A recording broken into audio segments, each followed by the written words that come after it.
Halo guys, dalam video lesson kali ini kita akan membahas mengenai case system. Seperti biasa, sebelum kita membahas mengenai case system itu apa, detail-detailnya seperti apa, kita akan frame dulu dari perspektif masalahnya apa sih yang pengen di-solve dengan si case system ini. Masalah utama yang ingin diselesaikan pakai case system ini adalah loudness war.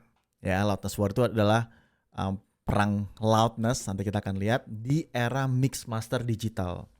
Jadi bisa dibilang kayak mungkin buat teman-teman yang nggak familiar apa sih loudness war. Loudness war itu adalah suatu situasi di mana semua master itu dihajar kenceng yang menyebabkan over compression, dan clipping di final deliverable digital music. Di sini kata kuncinya adalah di era-era master digital, teman-teman. Di era-era digital musik itu udah mulai emerge. Di sini ada gambar yang melihatkan overall loudness music dari per 10 tahun, satu dekade gitu ya. Kita bisa lihat di sini misalnya di 1979, kita bandingkan langsung ke 2009, dari yang masih ada banyak jarum-jarumnya gitu, atau crashnya masih sehat, makin lama, makin gede, makin loud, sampai 2019 sudah kayak highway ya kayak disebutnya gitu ya. Udah bener-bener dihajar loud, crashnya itu bener dihajar gila-gilaan. Inilah yang terjadi disebut loudness war, di mana semua master dihajar kenceng sehingga terjadi over compression, clipping dan semua segala macam. Dan karena si loudness war ini itu men-trigger juga dari proses dari masternya semua ngejar ke loud sampai akhirnya mempengaruhi behavior orang saat mixing. Kita akan bahas, nah kenapa sih hal ini terjadi? Seenggaknya ada dua hal yang dari observasi gue dan yang gue cukup yakin ini mewakilkan dan menjelaskan kenapa itu terjadi ya. Yang pertama adalah perubahan metode metering. Kita akan bahas yang ini dulu. Jadi salah satu penyebab pertamanya adalah perubahan metode metering dari view meter saat analog menjadi meter DBFS atau DBFS. Sorry, ini B-nya gede teman-teman. Masa gue ngajar audio salah nulis decibel coy. Nah. Oke. Karena B itu nama orang, decibel, bell itu nama orang. Anyway. Ya, jadi terjadi perubahan dari view meter saat analog dan menjadi DBFS. DBFS ini yang kita pakai di software-software kita ya. DAW itu semua pakai DB full scale. Jadi itu namanya DBFS. Buat teman-teman yang belum familiar, maksudnya view meter analog ini apa sih? View meter itu seperti ini nih teman-teman. Mungkin pernah lihat ya di alat-alat elektronik gitu kan, mereka semua ada view meter, ada voltage unit, ada view voltage unit, jadi dia mengukur tegangan listrik kurang lebih seperti itu. Dari behavior ini menjadi behavior ini disebut view meter, ini di BFS. Kita baca yang ini. Di view meter analog, mixing dan mastering lebih fokus menggunakan kata kunci point reference dan relasi SPL meternya.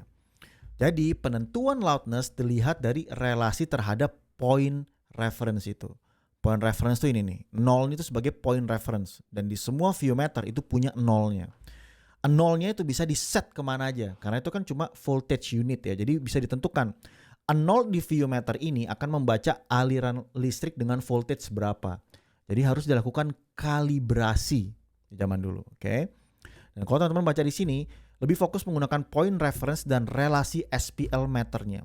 SPL meter itu adalah kekencengan yang kita dengar. Jadi dari speaker, kalau teman-teman nyalain dengerin lagu gitu, kan muncul sound dari speaker. Kencengnya yang kita dengar, itu kita bisa ukur menggunakan SPL meter. Gitu ya, yang mungkin sempat ingat, saya sempat bilang, nanti kita akan ngebahas tentang SPL meter, tapi masih nanti. Ya, jadi SPL meter itu yang kita dengar, kekencengan yang kita dengar secara akustik, itu SPL meter. Jadi di zaman analog, mixing dan mastering itu lebih fokus menggunakan point reference dan relasi terhadap SPL meternya. Maksudnya relasi gimana? Jadi waktu zero-nya di view meter ini kan udah di set berapa voltage, aliran listriknya berapa sehingga itu ngebaca 0. Lalu dia mengatur juga relasinya. Saat jarum ini di 0, kurang lebih loudness kita atau saat si engineer yang memonitor itu kurang lebih sekian gitu ya. Berarti ada koneksi yang terjadi antara voltage atau aliran listrik dengan si view meternya untuk ngebaca 0-nya dan relasi terhadap seberapa kenceng kita dengar. Bayang ya, jadi ada 3 poin tuh yang saling berkorelasi dalam pengaturan view meter ini. Lanjut ke bawahnya. Dan di DBFS waktu udah masuk ke digital, di BFS mixing dan mastering itu hanya fokus jangan sampai kena 0 DBFS deh kayak gitu. Atau jangan sampai peak pokoknya. Jadi mental penentuan loudness-nya terlalu berfokus buat sekencang mungkin. Yang penting jangan peak. Jadi kita agak mencuekin sih relasi antara loudness-nya itu atau si SPL itu. Oleh karena itu, jadi proses dalam recording pun dalam mixing, dalam mastering, karena meternya dari kayak gini, oke, dari point reference ke jadi nominal absolute ini sebenarnya. Jadi di BFS ini nominal absolute. Ini berapa? -6, -3, -9, dan seterusnya. Makanya paling pentok 0. Sedangkan ini masih habis di atas 0, masih ada plus 1, 2, 3 gitu kan. Intinya kalau di view meter, plus ini nunjukin, guys, signalnya ini lebih dari berapa voltage loh kayak gitu loh. Jadi bukan hukuman mati kalau kita lebih dari 0. Tapi di digital ini tuh adalah absolute value secara digital value. Jadi kita berapa? -24 dBFS, -6 dBFS, -3. Paling mentok ya 0, lewat 0 udah rusak. Intinya seperti itu. Jadi ada shifting nih, perbedaan. Oke. Di analog kita fokusnya ke point of reference. Jadi semuanya rata-rata itu kayak ini point reference-nya di nolnya, di sini kita kejar-kejar di sekitar situ. Jadi decision kita itu mikirnya gini, apakah kita mau di pas di 0 atau mau kurang dari 0 atau mau untuk section ini kita mau lebih dari 0 kayak gitu ya. Jadi kita selalu ngeliat point of reference. Sedangkan di digital kita udah nggak pakai point of reference. Kita kayak ini 0, pokoknya jangan sampai sini deh. Kebayang ya teman-teman? Jadi shifting approach itu jadi berbeda. Lalu ini masih membahas tentang loudness war ya. Kenapa terjadi? Jadi tadi ada shifting ini yang menyebabkan pola pikir jadi berbeda, metode jadi berbeda. Nanti kita gali lagi. Yang kedua adalah mengenai abuse digital luxury. Alright. Di digital itu tidak ada no floor noise gitu ya. Seperti medium tape. Sehingga kita bisa crank volumenya tanpa increase floor noise selama peaknya tidak lebih dari 0 dBFS atau digital clipping.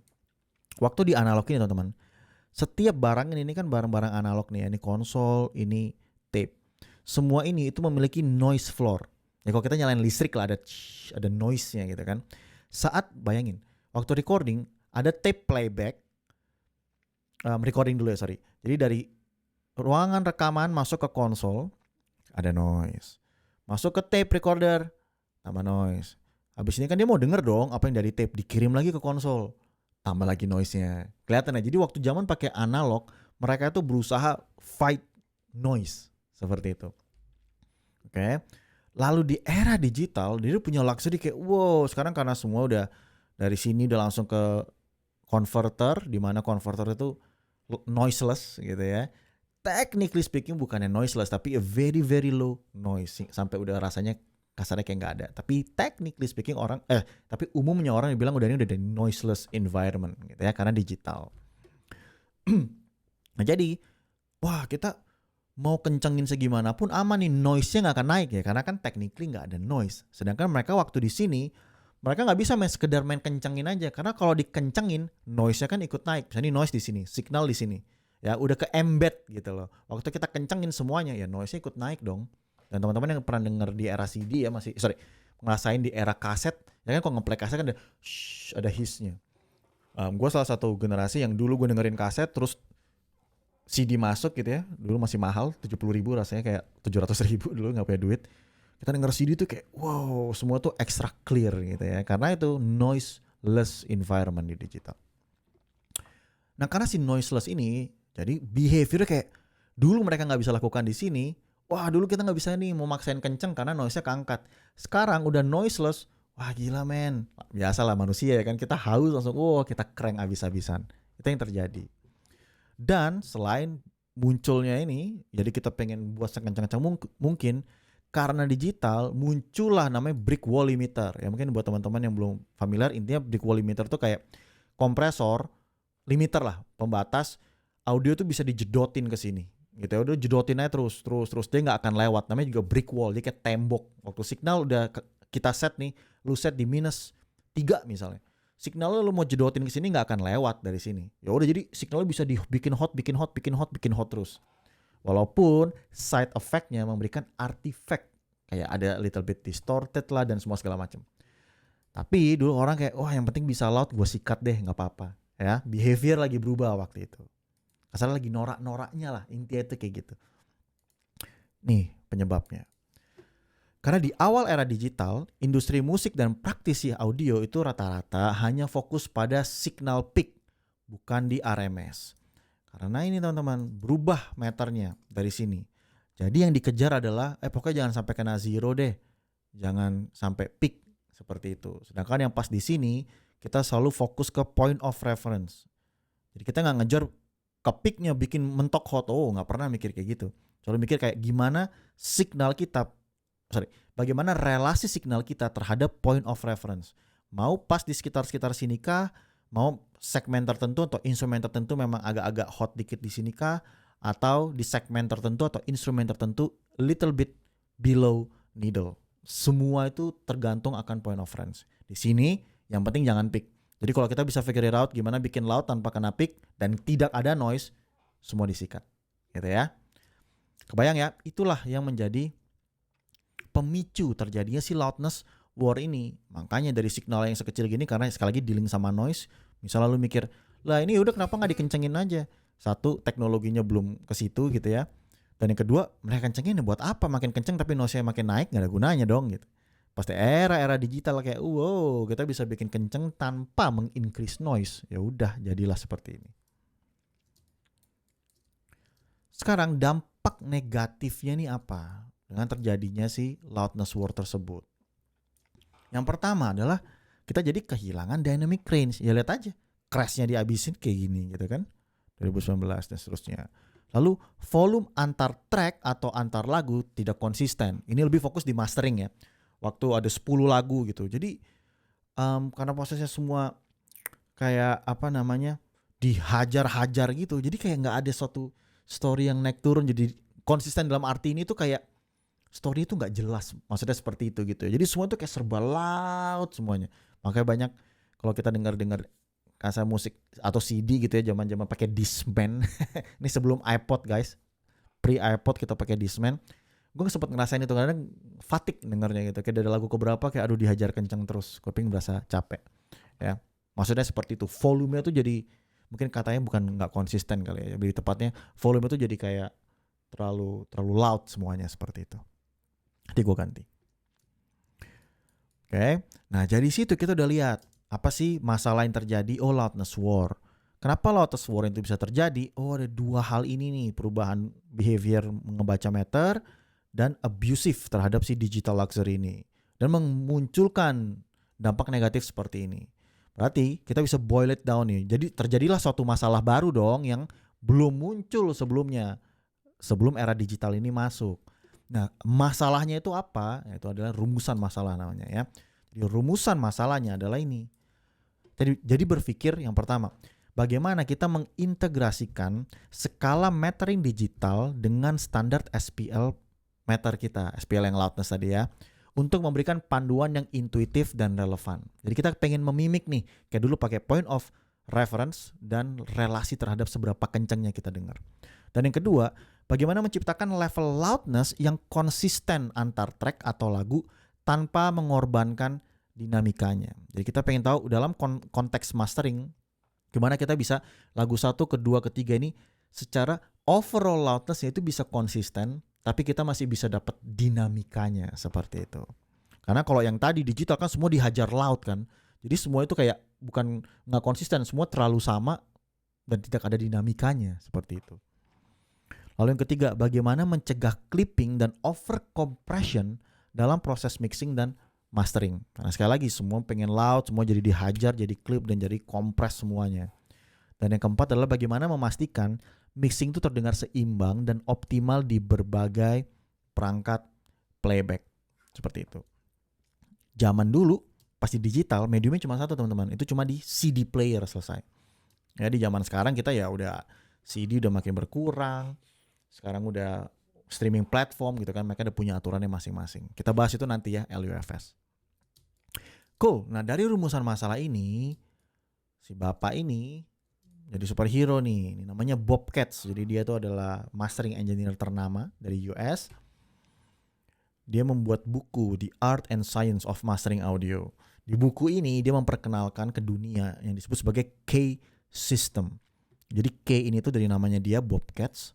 Dia membuat suatu sistem yang sekarang di-adapt around the world ya untuk meternya dan nyambung ke LUFS, tapi kita bahas itu nanti. Cool. Jadi itu sejarahnya bagaimana nama K-System itu muncul dan bagaimana si K-System itu bisa muncul karena untuk mengatasi permasalahan si loudness war ini. Kita lanjut ya. Sekarang kita bisa masuk ke apa itu K-System. Jadi K-System adalah sebuah skala metering audio. Gue ulang, K-System itu hanya skala metering, is all about meter. Waktu kita ngomong K-System ya. K-System adalah sebuah skala metering audio yang dirancang untuk memastikan konsistensi dalam dinamika audio pada proses mixing dan mastering. Gue tahu gambar ini akan nggak make sense buat lu sekarang. That's okay, nanti kita akan bahas. Selain itu, si K-System membantu menjaga keseimbangan antara loudness atau volume rata-rata dan dynamic range dengan standar yang terukur. Sorry kata gue kayak agak ngelibet karena gue berusaha untuk you get the main idea-nya. Ini tentang volume rata-rata dan dynamic range. Jadi K-System ini adalah suatu skala metering audio supaya lu bisa mendapatkan loudness rata-rata yang lebih stabil, tapi lu juga bisa mendapatkan dinamikanya. Jadi ada dua things yang kita pengen kejar waktu kita menggunakan K-System. Konsistensi loudness per song atau per section, tergantung dari konteksnya lagi mixing atau mastering, dan dynamic range. Lu bisa full control di situ. Karena kita udah membahas tentang RMS ya. Jadi ini tuh kelanjutannya dari peak RMS, sekarang kita masuk ke K-System.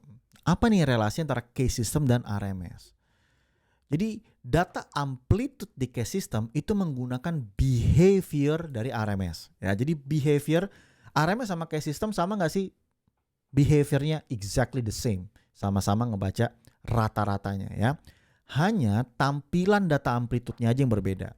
Oke, makanya di sini gue bilang ini adalah skala metering audio. Jadi bukan audionya, bukan amplitude yang berbeda. Amplitude-nya sama-sama RMS. Namun penampilan datanya yang berbeda. Ya, data amplitude-nya saja yang berbeda.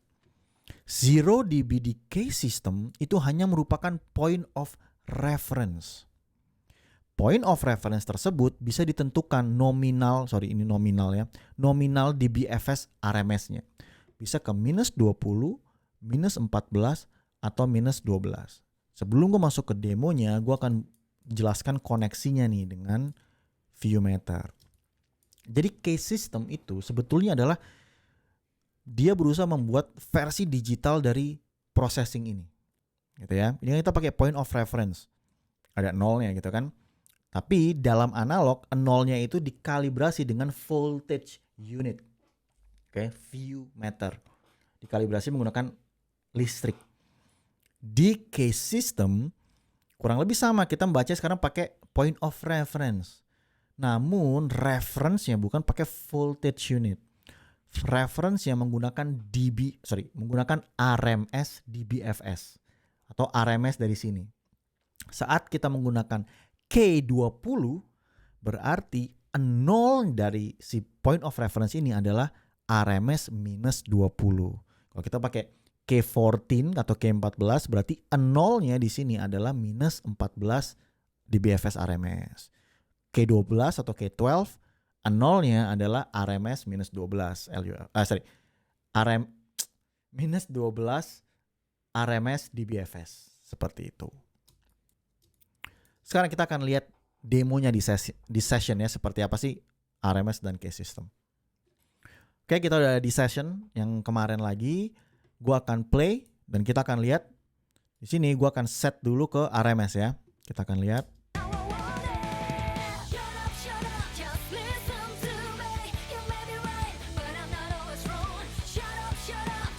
Oke, gue pastiin dulu ini post fader, cool, ini post fader. Sekarang bisa kita lihat ke master tracknya dulu. Ya lo bisa lihat di sini, gue gue mix di minus 25 RMS. Oke. Dan lu bisa lihat track-tracknya, energinya di berapa ya. Cool. Nah sekarang di Pro Tools nih, kalau gua klik kanan, dia udah integrated, ada key system. Lo lihat waktu gua ke K20, sekarang meternya berubah. Sih, jadi kayak view meter kan 0, tapi plusnya bukan 3, dia plusnya 12 dan 20, minusnya juga 12 dan seterusnya. Ya ini disebut sebagai algorithmic scale. Jadi dia bukan linear gitu ya. Kalau ini tuh linear nih. Ini kan linear. Linear tuh sama. Tuh beda tuh cuma 0, 2, 4 lipatan 2 terus ya. Jadi linear. Sedangkan K system ini logarithmic, sorry gue bilang algoritmik ya. Logarithmic ya. Jadi ada perbandingannya lah intinya gitu. Jadi dia bisa mengemphasize di certain area. Intinya seperti itu. Oke. Dan lihat nih, jadi 0 ini merupakan minus 20 RMS. Kalau gue ganti ke RMS lagi. Oke, gue berarti di sekitar sini ya RMS-nya. Minus 22 lah. Kalau gue ganti ke K20, 0-nya kan minus 20. Berarti RMS gue kan jatuh di sekitar sini. Kita cek. Tuh.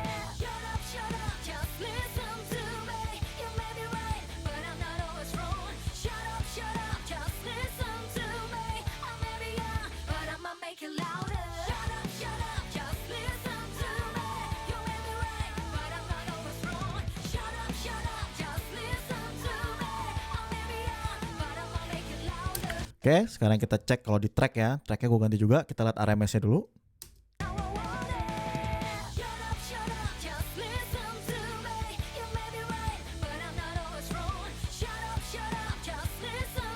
Oke, di tracknya juga sama. 0-nya ini berarti RMS minus 20. Berarti ini akan menunjukkan energi RMS kita itu dalam parameter atau dalam view K20 seperti apa.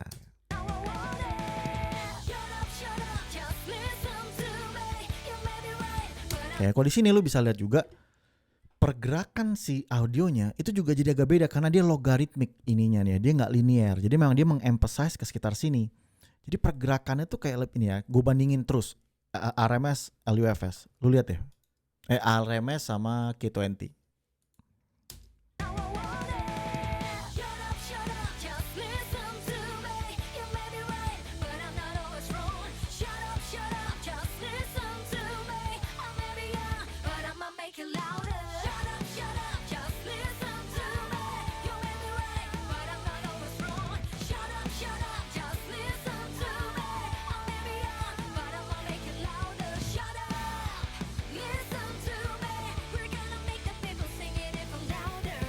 Ya lu bisa lihat pergerakan tuh kayak lebih lama gitu karena ini logaritmik. Ini 0, 12, 12, 24, 24, 40 tuh. Sekarang sini ke sini 40, 10, 40 ke 50 beda 10. Jadi ada lognya seperti itu ya.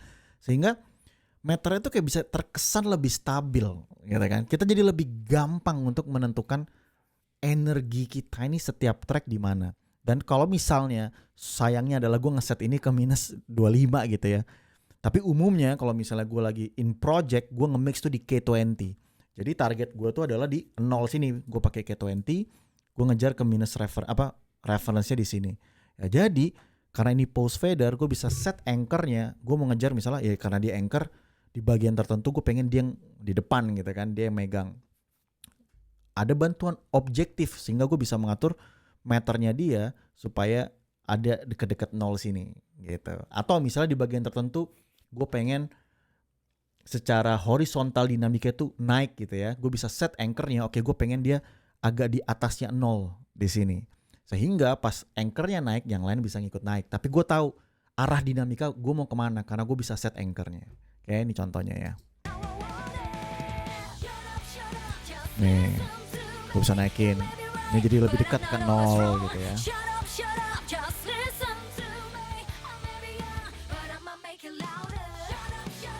Oke.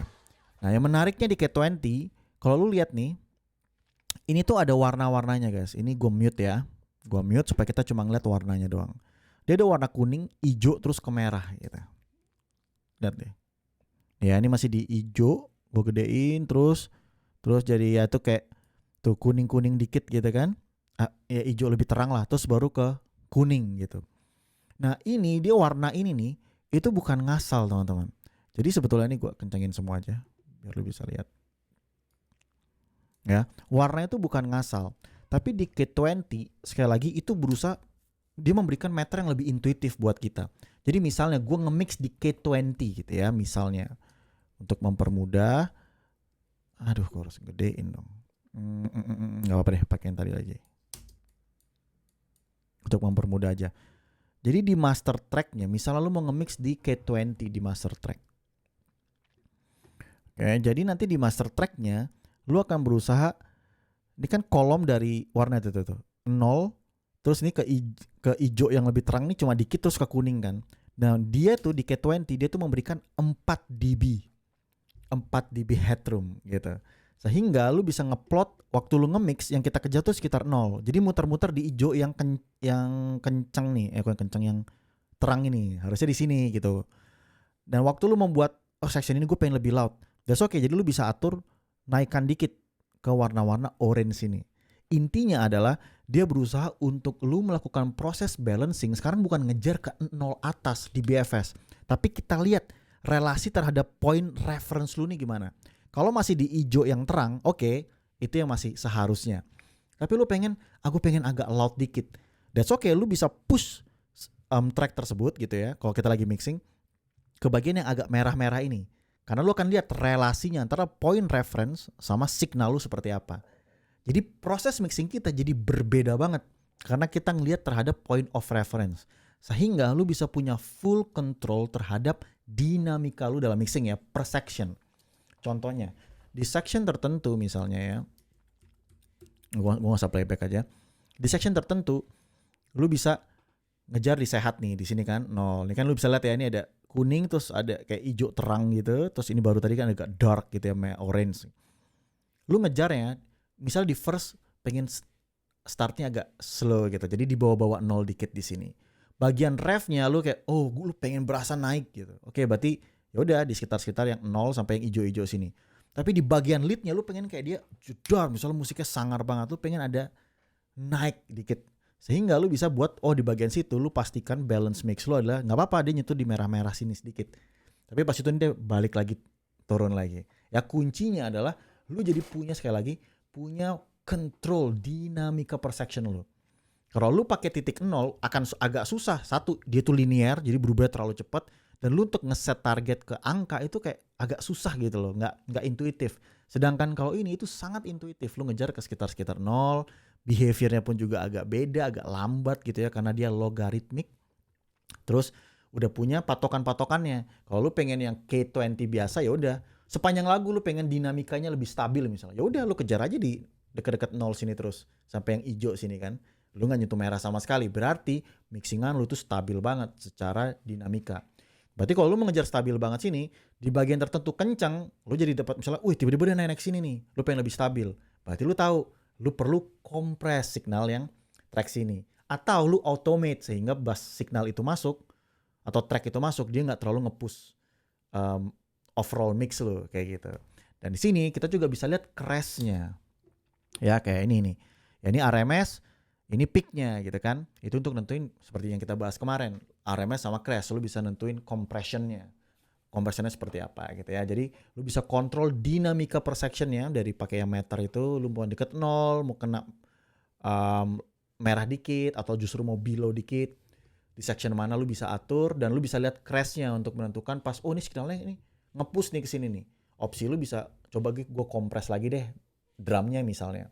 Atau berarti drumnya harus gue automate dikit nih, gue kecilin supaya secara overall dinamikanya dia nggak lewat-lewat sampai ke merah situ. Ya, mudah-mudahan lu get idenya. Kalau masih bingung seperti biasa, nanti kita di kelas lu tanya gue, one on one lu tanya gue. Oke, lanjut ya. Tadi itu relasi antara case system dan RMS. Nah ini tadi gue udah demoin ya bagaimana kita Oh sorry, tadi gue cuma mendemoin bagaimana kita ngebaca case system dalam proses mixing. Nah kalau lu ingat, gue sempat mention juga si case system ini ada hubungannya dengan SPL gitu ya. Atau kalau kita di zaman ViewMeter, zaman yang ini, dia tuh ada relasi dari point of reference dengan relasi SPL-nya. Jadi nolnya dia dikalibrasi dulu sama listrik tertentu gitu kan. Voltage-nya berapa nih? Voltage-nya sekian, itu di nol. Terus waktu di nol dia ngeset juga monitornya kalau nol nih sekencang apa nih? Kayak gitu. Dia ngeset dulu pakai namanya pink noise. Push, dikasih noise kayak gitu. Kayak jadi kita tahu kalau signalnya ini di nol, loudness-nya kita tuh sekitar berapa. Oke, kebayang ya? Zaman dulu seperti itu. Nah, karena si case system ini tuh berusaha mewujudkan itu dalam ranah digital, jadi ada caranya juga untuk kita mengikuti case system ini yang sempurna. Kalau lebih seperti itu ya. Jadi kita mengkalibrasi signal DBFS kita menggunakan meter tadi. Terus kita belum mengkalibrasi nih antara nolnya di Pro Tools kita atau DAW kita dengan DBSPL-nya. Nah sekarang cara kalibrasinya seperti apa? Kita harus lebih gampang ngebayangin, lu pakai setup speaker ya. Kalau lu pengen menerapkan case system ini super duper sempurna, caranya kayak gini. Ini ada tulisannya, lu bisa ngikutin.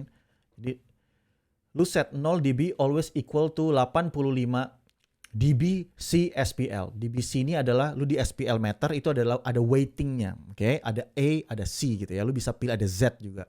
dB C ini lu pakai filtering yang tipe C. Detailnya apa? Gua akan jelasin di LUFS. Ya intinya waktu lu misalnya lu pengen nerapin ini, just let me know, nanti gua akan tuntun.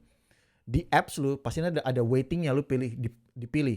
Lu mau pakai weighting A atau weighting C. Itu basically itu filtering teman-teman, weighting. Ya, ini gua kasih contoh deh. Mana yang A, B, C-nya kelihatan ya? Oke nih. Tuh.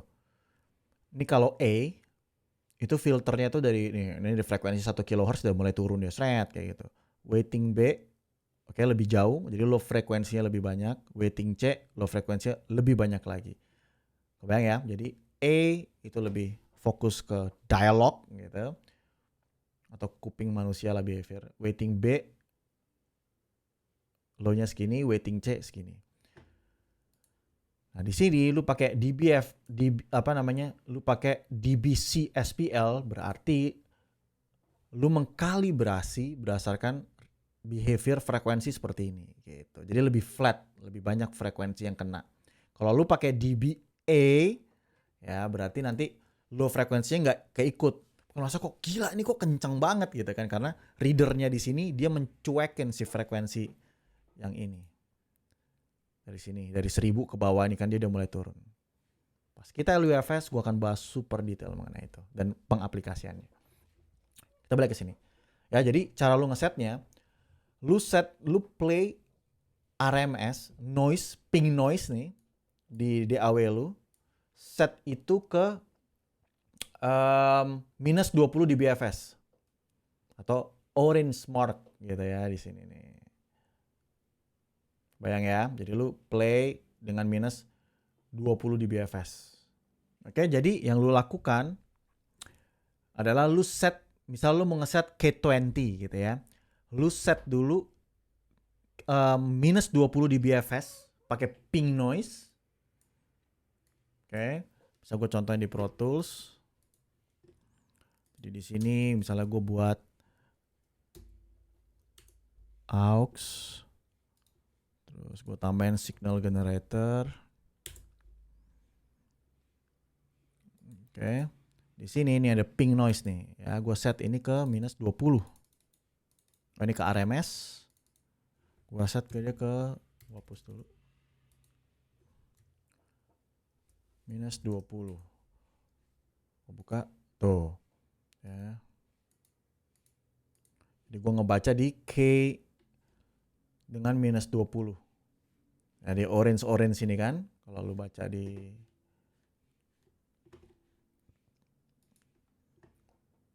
with ping noise orange mark our calibration value at minus 20 dBFS. Si orange mark ini sekitar sini nih. Sama kan? Kalau lu lihat di Pro Tools gua juga tuh. Ini RMS-nya ya. Kalau gua ke RMS dikasih headroom-nya kan kayak RMS 20, tapi yang gue bilang dikasih headroom sekitar 4 dB di situ. Mana tadi? K20. Nah, tuh lu setnya di situ. Right? Gue pakai ini tinggal kita set aja. Gue ke peak noise, RMS gue set ke minus 20. Gitu. Oke, ini gue mute nih biar gak budek kuping gue kan. Nah, pas lu udah set kayak gini, sekarang anggaplah ini harusnya meternya ke sini ya, jadi dia ngeluarin. Lu kecilin dulu speaker komputernya. Speaker audio interface-nya gitu. Terus lu buka pelan-pelan pakai SPL meter. Nah, di sini lu kejar sampai mendapatkan 85 dB dengan filter C SPL gitu. Jadi nanti lu play pakai speaker gitu ya, terus pakai SPL meter. Terus lu kencengin volumenya sampai lu lihat di reading SPL meter lu nih 85. Seperti itu teman-teman. Oke, itulah cara ngeset case system. Kalau lu pakai K14 juga sama. Jadi tapi sekarang minus 85-nya yang di sini nih di SPL meter lu itu ngebaca di minus 14 RMS. Kalau gua tadi kan kita ngebaca di minus 20 gitu kan. Kita pakai ini. Dia minus 20. Kalau nanti mau di K14 berarti kalibrasinya ganti ke minus 14. Tuh ini naik. Gua ganti ke K14. Dar kayak gitu kan. Terus misalnya mau ke K12 sama ininya RMS-nya ke minus 12. Tuh. Nanti proses kalibrasinya dengan ini sama juga. Lu kejar sampai mendapatkan 85 tadi. Jadi cara ngebaca gambar yang ini, kalau ini K14 nolnya di 85. Nah ini 79 apa? Ini hanya memberikan gambaran. Berarti kalau lu set di K14 RMS minus 14-nya itu 85 dB SPL, berarti K20-nya atau minus 20 RMS-nya itu akan berada di dB SPL 79. Waktu di K12 RMS minus 12-nya itu di sini reach 85 dB SPL, berarti K20-nya akan berada di minus 77 dB. Ya mungkin it's okay kalau lu masih belum terlalu grab the idea, that's completely fine gitu. Yang penting lu tahu prosesnya tuh seperti itu. Karena dalam pengaplikasiannya lu gak perlu sedetail itu. Anyway, cuma gue mau make sure lu aware cara mereka membuat koneksinya itu mengkalibrasinya seperti apa. Oke, berarti si case system itu adalah membuat relasi antara dBFS dengan loudness. Jadi dBFS nomor di DAW kita dengan loudness kita dikalibrasi. Apa yang kita lihat sama kita dengar itu dikalibrasi. Nah ini demo cara menggunakan K-meter atau K20 dalam mix. Itu gue contohin tadi ya. Jadi lu set semuanya menggunakan K20 gitu misalnya. Jadi baca udah enak, lu fokusinnya ke arah nolnya itu. Jadi waktu kita mix menggunakan case system, kita mix itu pakai warna teman-teman gitu. Kita set overall kita mau ngejar misal pakai K20 ya. Berarti overall kita mau ngejar semuanya di sekitar sini. Tapi lu bisa intentionally lu pengen di section tertentu. Gue pengen misalnya drumnya ini atau dia kayak bagian tertentu kayak kenceng nih. Pengen lebih naik gitu kan. Jadi lu kejar nanti di bagian tertentu dia akan hit ke agak-agak merah ini. Jadi dia sekitar plus 4 dB dari reference lu gitu. Jadi lu bisa punya control di situ. Tapi hati-hati di atasnya kan dia dapetin informasi peaknya juga kan. Kalau lu sampai ke sini peak nggak bisa, berarti lu crashnya, berarti lu harus compress. Jadi fokusnya kita udah berbeda sekarang. Kita fokusnya lebih nge-mix berdasarkan point of reference. Untuk membuat lo lebih make sense, gue play lagi di sini. Tuh ya, lu nge-mixnya lebih based on point of reference di sini. Yes, sorry ini gue pakai minus 25 ya, nggak ada K25, ada K20.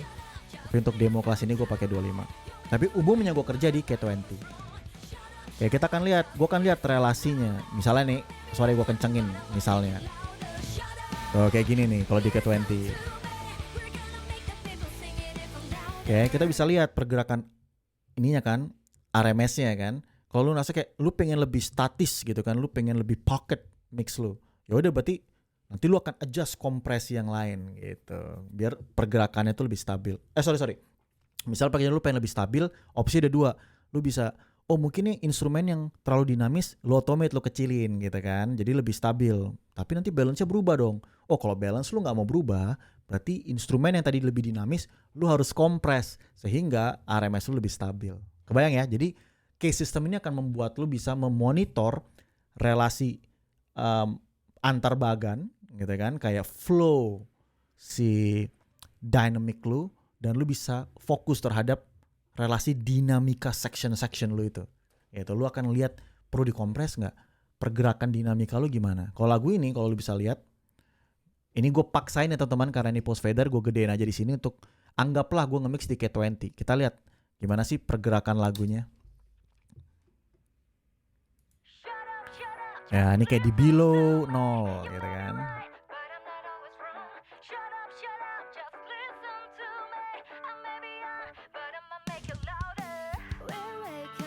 Oke. Ya bagian intro itu ke verse 1 kayak oke lah, naik dikit tapi nggak jomplang. See? Oke, ada little bit pergerakan gitu. Udah mulai naik ya. Ini bagian paling loudnya seberapa nih, kita bisa lihat. So, pas refnya udah gue mau stabil di situ aja. Tapi tadi lu bisa lihat kayak transisi mau ke situ, dia nyentuh merah sedikit, nggak apa-apa karena kan kayak leading to chorus gitu kan. Dengan kita menggunakan case system ini, lu lihat lu punya powerful things untuk lu bisa lihat each section, lu bisa kontrol. Lu dapat informasi itu, lu tinggal terapin. Apa? Lu mau kompres, lu mau automate, keserah lu gitu. Itu benefitnya kita menggunakan case system dalam proses mixing dan mastering. Untuk mastering nanti.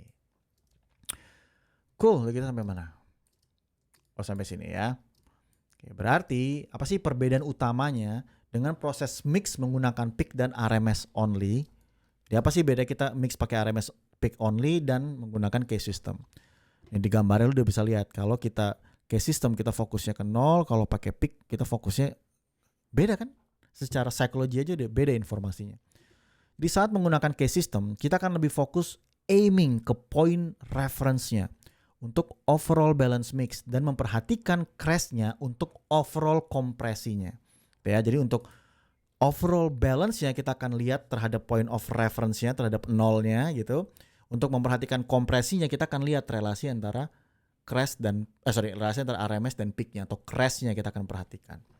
Sehingga kita jadi stop mengejar near zero di BFS dan mengambil shortcut dalam hal dinamika dengan cara mengabuse kompresor dan limiter di master bass. Nah, ini udah mulai pelan-pelan kelihatan nih genre gue seperti apa gitu ya. Kayak gue yang kind of kurang setuju kita mengabuse si master bass. Itu semua terjadi karena kita monitornya tuh pakai monitor pick gini gitu loh. Jadi kita nggak bisa melihat relasi-relasi itu nggak ada. Kita ngerasa kayak, wah mix kita kok udah sampai ke pick nih. Solusinya apa ya supaya nggak nyampe pick? Gue udah suka nih sama yang gue dengar misalnya kayak gitu. Ya udah kita akan abuse tuh di situ-situnya karena kita susah memonitor apa sih yang siapa yang ngebuat itu pick terjadi gitu loh. Kapan pick itu terjadi dan seterusnya, kita nggak dapat data yang appropriate untuk kita menganalisa. Sedangkan kalau kita ganti behaviornya menggunakan si case system ini atau menggunakan RMS dibantu dengan meter case system, enak banget kita benar-benar bisa lihat secara detail, secara kalau bahasa lebih tepat tuh secara intuitif buat gue gitu ya. Kayak udah kita kejar karena 0, lu cuma nge-mix, lu mau agak below 0, di sekitar 0, atau lu mengejar merah-merah nih untuk di bagian tertentu. Ya untuk ngasih lu perspektif kayak gini. Di film mereka menggunakan ini, kayak sistem ini. Kalau di film cara mikirnya gini, dialog dia akan taruh di sekitar-sekitar yang sehat tuh, minus 0 sampai plus 4 ya. Jadi yang warna kuning itu tuh. Yang warna ini. Warna kuning ini, dia akan kejar di situ. Waktu tembakan masuk sound effects masuk, dar, itu dia kejar ke merah sini. Jadi dia selalu back and forth itu kayak gitu. Enak banget kan? Dia kerjanya lebih intuitif. Makanya lu denger film bisa lebih sinematik, pas dia ngomong dia agak kecil sini. Ada ledakan bisa meledak situ, bisa balik ke ngomong lagi dan seterusnya. Dan waktu dia pengen ngebuat dinamika mix filmnya lebih gede, yang dilakukan adalah dialognya dia nggak kejar di sini, di section tertentu dialognya dikecilin di bawah 0. Tapi pas ledakan stay di merah sini. Jadi dia bisa membuat more dynamic range di filmnya mereka.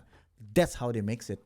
Nah kalau lu terapin cara berpikir itu dalam musik, the possibility is endless man gitu ya. Ini kita baru ngomong dynamic range. Lu udah paham tentang frekuensinya sekarang. Gimana lu bisa ngeplot frekuensi lu, sekarang lu ngeplot dynamic lu gitu.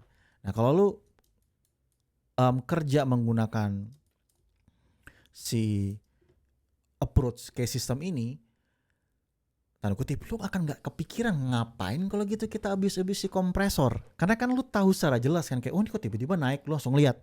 Oh track ini toh, karena di track lu juga kelihatan RMS ya kan, kelihatan ini. Oh ini toh, aku benerin ini dulu deh. Jadi behaviornya kita gak jadi abusive di endingnya situ. Kita akan langsung figure it out, masalahnya di mana. Dan kita akan dapat data objektif yang membantu kita untuk menganalisa.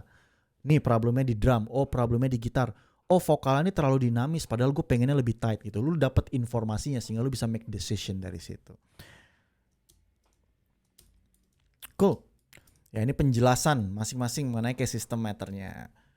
Ini secara teori banget ya guys, tapi kayak ya I don't know, kita bahas nanti lah. Jadi di K20 itu ideal untuk genre yang detailnya lebih dinamis dan lebih besar. Level referensinya -20. Ini mendorong mix dengan dinamika yang luas dan natural. Yes, ini secara defaultnya seperti itu. K14 cocok untuk musik modern seperti pop rock. Level referensinya -14. Menyeimbangkan loudness cukup tinggi tanpa mengorbankan dinamika. Kalau lihat bedanya 20 sama 14 ini apa sih? Headroomnya teman-teman. Ya, headroomnya dari 0, K20 ini ada 20 jaraknya kan. K14 lo lihat cuma 14. K12 cuma 12. Jadi crashnya itu semakin sempit menggunakan K yang makin tinggi. Crash yang makin sempit akan mendrive lu dalam make decision dalam mixing, berarti lebih kompres ya karena crashnya sempit kayak gitu ya. Keren kan? Ini sistem menurut gua waktu kita paham itu kayak is very very genius untuk kita terapkan dalam proses mixing dan master. Tapi sangat sedikit menurut gua yang aware dan meng-apply konsep ini, apalagi di era sekarang. Cool. Oh sorry, dari 14 belum dibacain ya. Yang 12 kalau ini cocok untuk musik yang super kompres. Jadi kalau emang lu mau ngejar, gue mau mix ini emang kayak lebih tight, lebih apa, lu bisa switch ke K12. Sehingga lu akan lebih sering untuk track-track lu lakukan kompresi yang lebih gitu. Karena ya headroom lu cuma 12 nih. Dan kalau lu nge-mix di sini, di ijo-ijo sini, di kuning ini plus 4, 12 kurang 4 tuh cuma punya 8 dB headroom. Sehingga hasil mix lu akan lebih, per elemennya lu akan lebih kompres. Beda ya, lu gak abusive di master bass lu, tapi setiap elemennya akan lu lebih sempitin dynamic range-nya. Sini level referensi -12 dBFS dan fokus pada loudness yang konsisten dengan sedikit dinamika. Menarik ya. Oke, sekarang saran dalam menggunakan case system. Saran ya, sekali lagi ini subjektif dari gua. Saran gua adalah lu fokus dulu aja pakai K20 sampai lu udah hatam. Ini scale yang paling aman untuk kebutuhan modern mix yang udah fokus pada LUFS. Nanti di LUFS gue akan jelasin lebih detail. Karena K20 itu hampir setara dengan integrated -24 LUFS. Ya, detail ini akan kita bahas di mastering. Kenapa di sini gue bilang, kenapa sih lu fokusin ke K20? Karena gini, K20 ini itu dinamika paling luas. Jadi setiap lagu itu pasti aman lu pakai ini. Oke, waktu lu udah hatam, misalnya, tapi kan gue pengen nge-mixnya lebih tight juga. Bukan berarti di K20 lu nge-mixnya itu jadinya lebih over dinamis, enggak. Lu tetap bisa mixnya, behaviornya sama kayak di K12. Cuma lu akan memperhatikan crash lu, berarti kalau lu pengen behaviornya kayak lu nge-mix di K12, tapi lu pakai K20, peak lu itu akan jadi sampai di sini-sini doang. Kayak gitu loh teman-teman. Ya makanya lu mungkin mulai connecting the dots. Kalau gue bilang, ya lu nge-mix paling kenceng peak lu di -10 lah kayak gitu kan. Berarti kalau di sini -10-an, misalnya lu mau dapat lu nge-mix di K20 behavior K12, berarti lu cuma punya headroom berapa? 12 dB kan? Dikurangin 4, lu cuma punya 8 dB. Di sini ya lu jadinya di sekitar sinilah. Which is sekitar -10 anyway gitu. Masih bingung? Aman, that's okay. Pelan-pelan lu akan paham pasti. Poin gue adalah lu mau nge-mix di K20, lu tetap bisa kok dapetin behavior ini. Yang lu perlu perhatiin peaknya aja. Berarti ya peaknya misal lu pengen lebih tight, lu tetap mix pakai K20, tapi peak lu berarti jangan sampai nyampe sini. Berarti kalau peak lu nyampe sini, dinamikanya terlalu luas, crashnya terlalu luas. Kalau crashnya mau lebih tight, berarti crash lu lebih sempit kan, antara 0 sampai 12 sini aja. Gitu ya, karena gue sendiri gue nge-mix to be honest selalu di K20, tapi gue memperhatikan crashnya untuk mengatur level kompresi mix gue dan master gue. Kalau master sih tergantung klien ya, mau jebret ya gue jebret.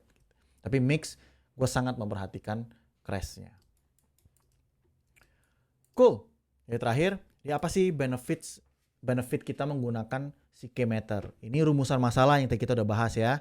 Skala metering digital dengan standar SPL, menciptakan level loudness yang konsisten antar track, mencegah clipping dan overcompression, dan gimana kita memastikan mix kita terdengar seimbang dan optimal di berbagai platform.